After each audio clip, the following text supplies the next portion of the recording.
With Parkinson's disease rates ranging up to 43 per 1 lakh of population, India is emerging as a leading hub for patients living with Parkinson's disease. April 11 being World Parkinson's Day, Merrill believes that it is just not about awareness, rather it is about action, empathy and empowerment to those living with Parkinson's. Parkinson's may affect movement, but awareness leads us one step closer to the cure. Parkinson's is just not about tremor, it is a complex and diverse neurological condition which demands full attention and research.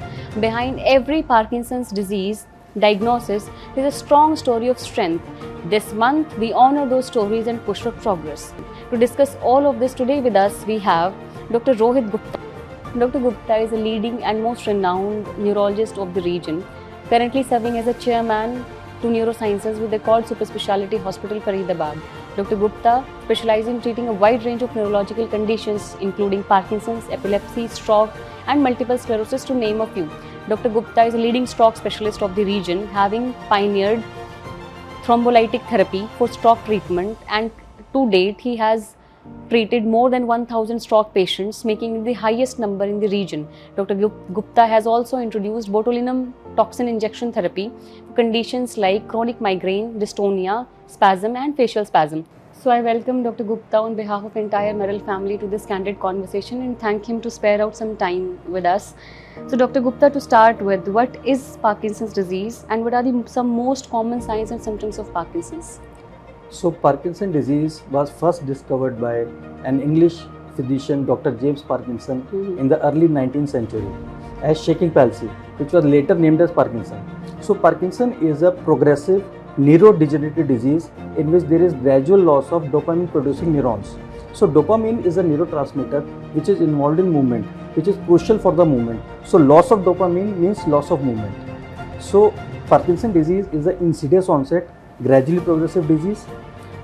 It is usually occurs in males more than females. The age of onset is usually 60 years of age, but it can occur as early as less than 20 years of age if there is a family history.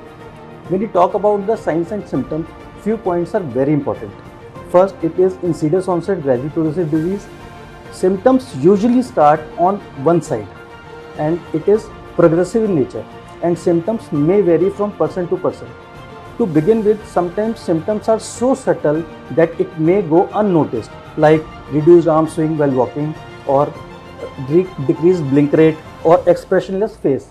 But when the disease progresses, patient develop two types of symptoms, motor symptoms and non-motor symptoms. So how do we differentiate between motor and non-motor symptoms to a layman person?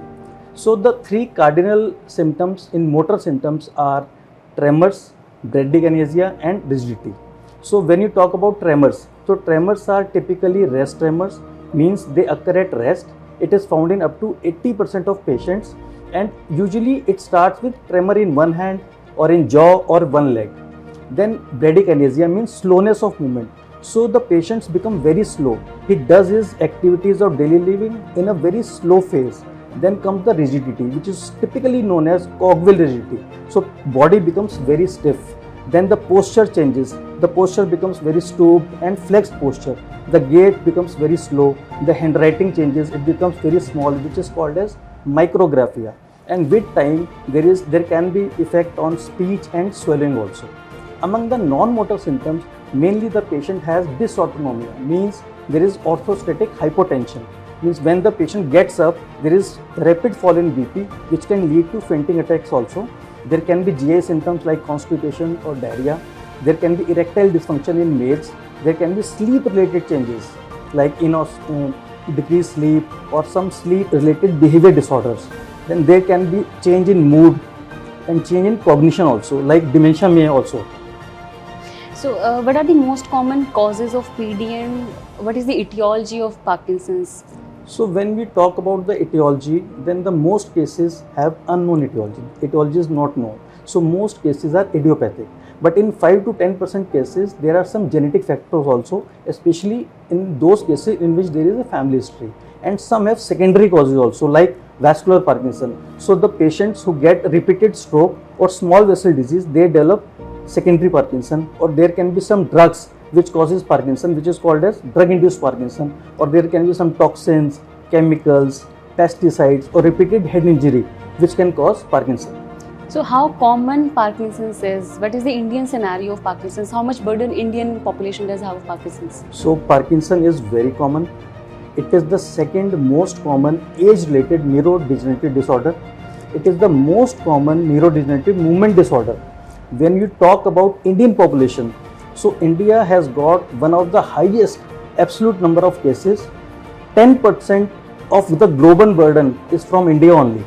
The prevalence in India is around 15 to 43 per 1 lakh population, and there is special community in India called Parsi community, in which prevalence is up to 328 per 1 lakh, which is highest in the world. And one interesting fact is the age of onset in Indians is around 1 decade earlier than rest of the world. Means Indians are getting Parkinson at a younger age group. Get it. So it is comparatively more common in India rather than other population, and young age of onset is well, 1 decade earlier. Yeah, 1 decade earlier. So how PD is diagnosed? Like is it clinical? Is it pathological? So PD, the diagnosis is primarily clinical. There is no single test which is confirmatory, but there are investigations which help in the clinical diagnosis like CT scan, MRI, PET scan, DET scan, and the genetic testing. Okay. So is Parkinson's hereditary? I would like to simplify my question. Can I get Parkinson's if one of my parents has Parkinson's? So if one of the parents has Parkinson, then definitely there is an increased risk of getting Parkinson. But most people doesn't get Parkinson even if their parents have Parkinson, because Parkinson is not guided by a single factor. It is guided by multiple factors, and it is due to a combination of genetic as well as environmental factors. Get it.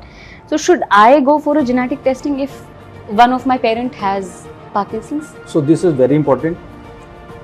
See, the genetic testing is not routinely recommended in all Parkinson patients.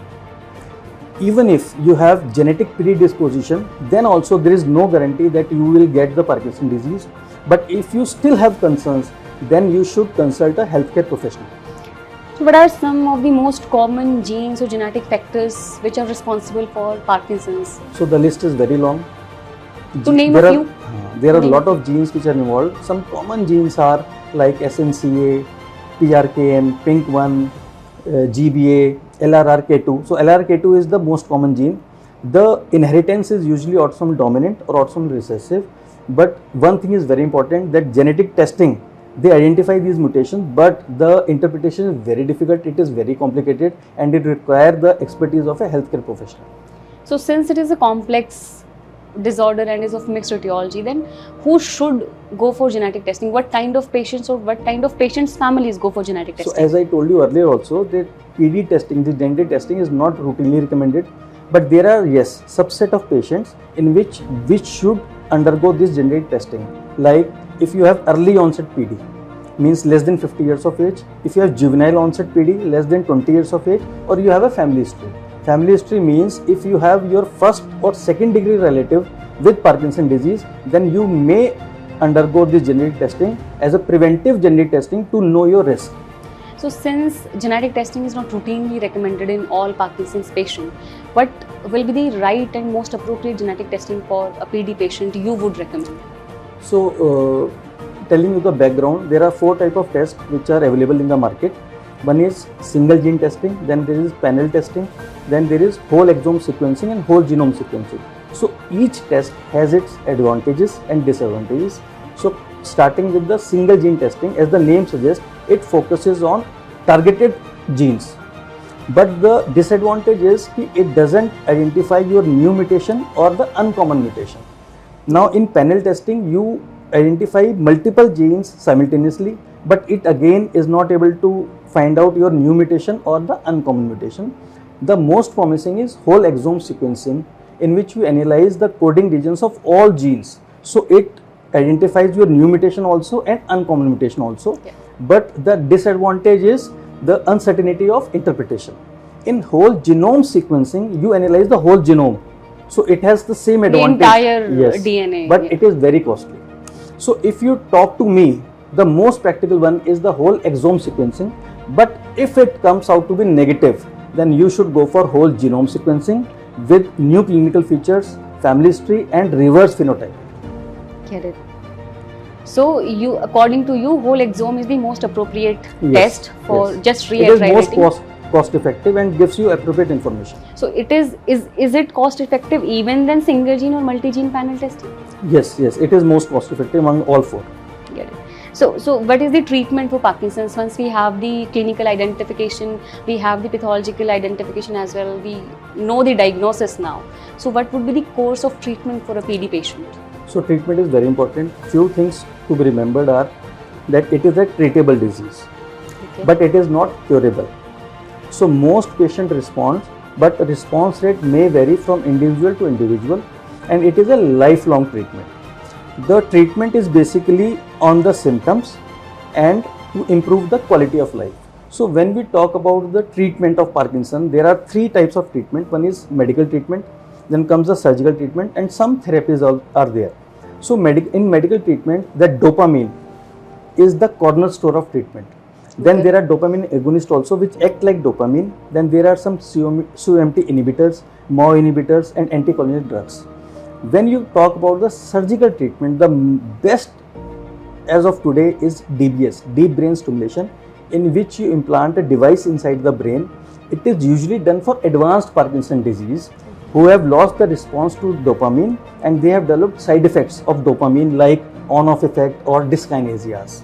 When you talk about the therapies, so as you know, there is difficulty in walking, so there is a physical therapy, physiotherapy, then there is speech therapy, and there is occupational therapy. Some experimental therapies are also going on, like gene therapy and stem cell therapy. So once, for example, a patient has been identified or diagnosed with PD and it comes out to be genetic in nature, family has been tested already. So is there any preventive or prophylactic therapy available for Parkinson's which can slow down the onset of disease in that family, in the at-risk family members to be more precise? Yes, as I told you, you should go for preventive genetic testing if your first or second degree relative have Parkinson's disease. Get it. So let us talk about PD generation. Now the PD Yeah. generation is the first global PD study which gives you the free genetic testing as well as counseling for all diagnosed PD patients. So that will help. I think that will help in building the database, genetic database for the PD population. Definitely. That is a great initiative. And patient can go online on the PD generation portal. And that is how they can enroll. They can over there. enroll. Okay, get it. So it is a global clinical It is a global trial. survey. Yeah. Okay. So this was a great and indeed candid conversation. We learned a lot of things from your perspective about Parkinson's. So we would like to have your concluding remarks. How you would conclude the entire conversation? So conclusion is the most important thing is PD is a treatable disease. It is not only genetic, it is a combination of genetic and environmental factors. Treatment is there, it is a lifelong treatment, and genetic testing should not be done in all PD patients. It should be done wisely, especially if PD is young onset and if there is family history. Get it. Thank you so much, Dr. Gupta. Thank It you. was indeed a learning conversation with you, and we would like to keep connecting with you on future opportunities also. Thank you so much My on behalf pleasure. of entire family, Merrill family. Thank you.